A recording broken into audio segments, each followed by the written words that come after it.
My friends are reading from the Holy Gospel according to Saint Mark. Glory to you, O Lord. Jesus came with his disciples into the house. Again, the crowd gathered, making it impossible for them to eat. When his relatives heard of this, they set out to seize him, for they said, "He is out of his mind." My sisters and brothers, the good news of our salvation. Praise to you, O Lord Jesus Christ. Good morning, my sisters and brothers.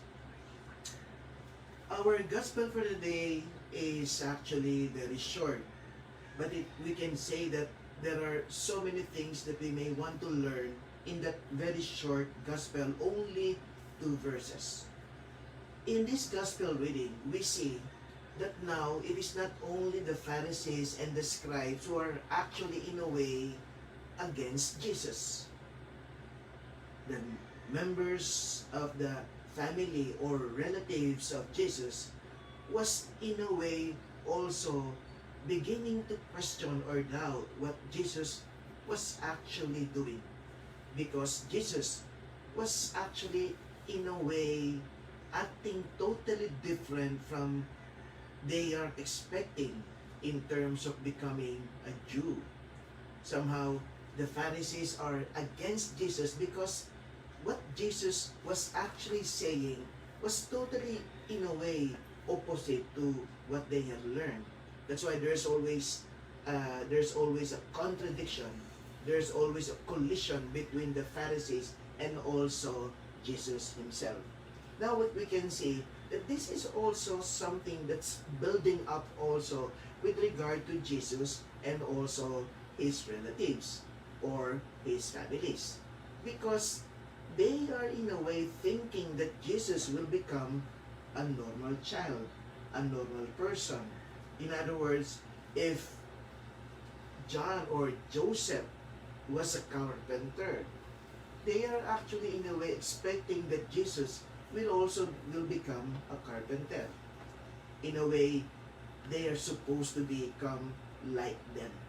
Unfortunately, Jesus was actually taking a different life, a different attitude, a different behavior wherein they cannot understand Jesus himself. That's why they say that Jesus was or is a crazy person. Mga kapatid, ito po ata lagi yung ating mismong nararanasan. Kapag tayo po ay gumagawa ng ibang bagay, kapag tayo ay naiiba sa ating pamilya, sa ating mga kaibigan, kapag tayo nagsasalita ng laban sa lahat, kapag tayo ay mayroong ginagawang kakaiba, ang lahat ay nababagabag. At kadalasan, ang tawag sa atin ay weird o tinatawag tayong baliw. At minsan, napapansin natin na nilalayuan tayo ng tao, iniiwanan tayo ng tao. And then before we know it, we realize that we are totally alone, and sometimes we don't want to become alone.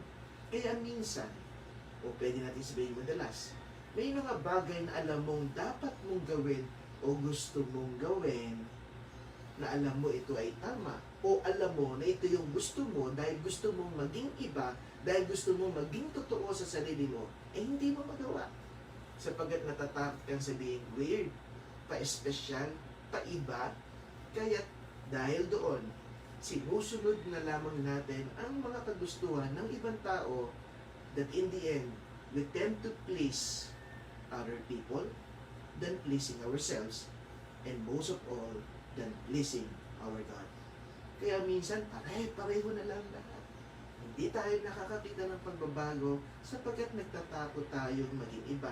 Natatakot tayong magsalita, natatakot tayong mag-suggest, natatakot tayong maging assertive sa ibang bagay, natatakot tayong itama ang mali, sapagkat natatakot tayo ay pagtawanan, tayo ay i-persecute, tayo ay iwanan, tayo ay pagsabing naiiba sa lahat ng tao.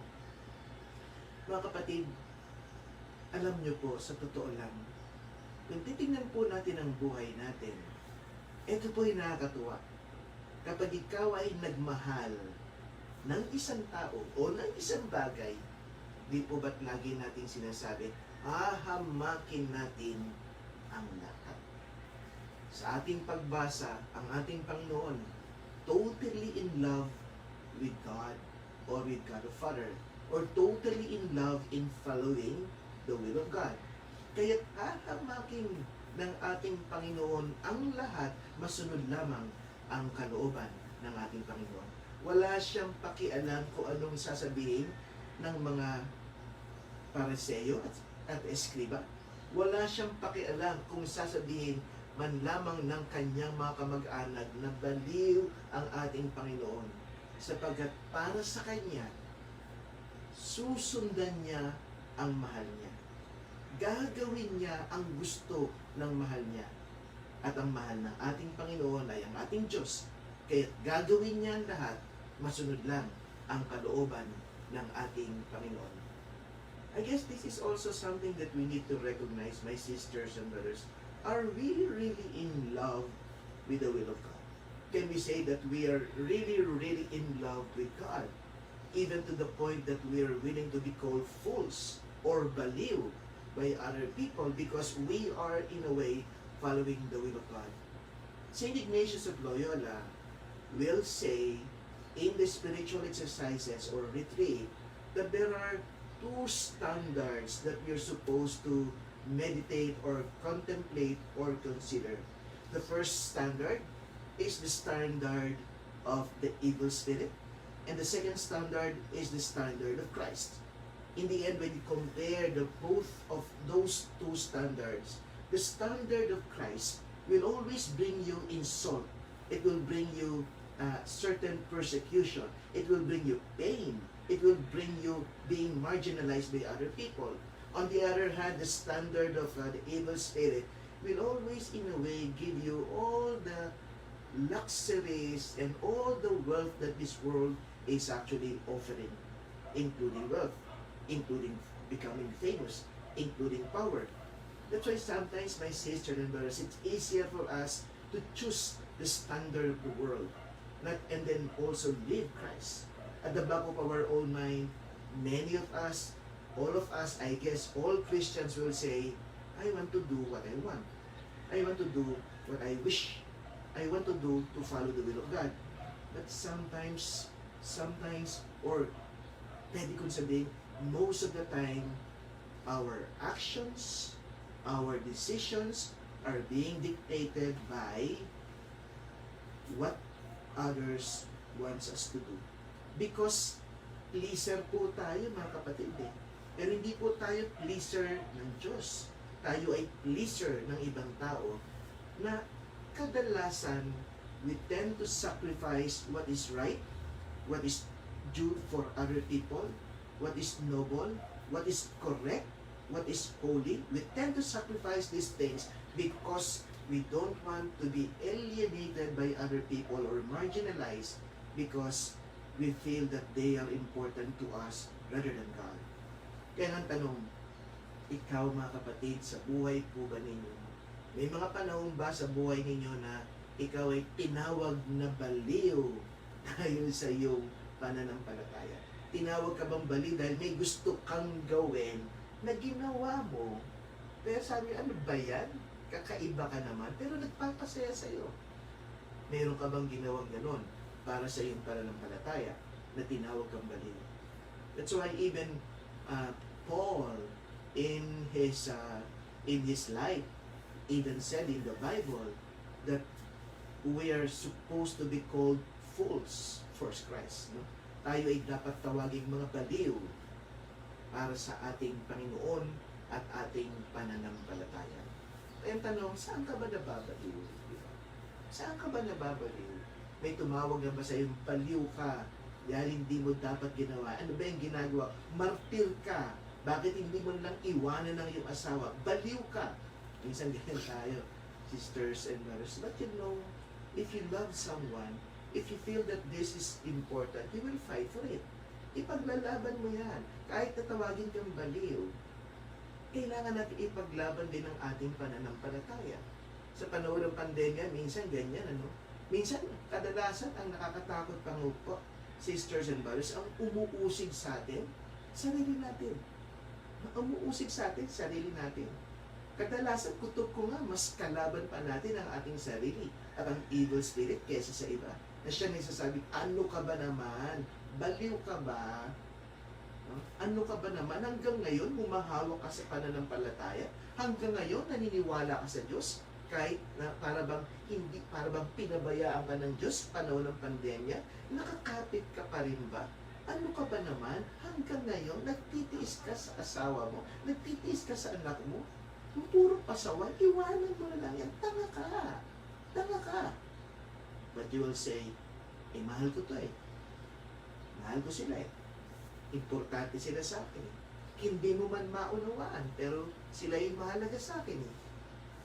Kaya nga, kapag ikaw ay nagmahal, ikaw ay mababaliw sa mga minahal mo. Kaya nga, sisters and brothers, pakaingatan po natin at lagi po natin isaisip na huwag po tayong ma-inlove sa pera. Huwag tayong ma-inlove sa kapangyarihan at katangyagan kasi hahamakin po natin pati ang Diyos, makuha lang ang pera. Iiwanan natin ang Diyos at ang ating pananampalataya. Maging ang ating pamilya, maging ang ating mga Christian values, makakuha lang ng pera. Mahalin mo ang Diyos at hahamakin mo ang mundo. Mahalin mo ang Diyos at iiwanan mo ang mga tukso ng mundong ito. Dapat malinaw sa atin kung sino ang ating minamahal sa buhay.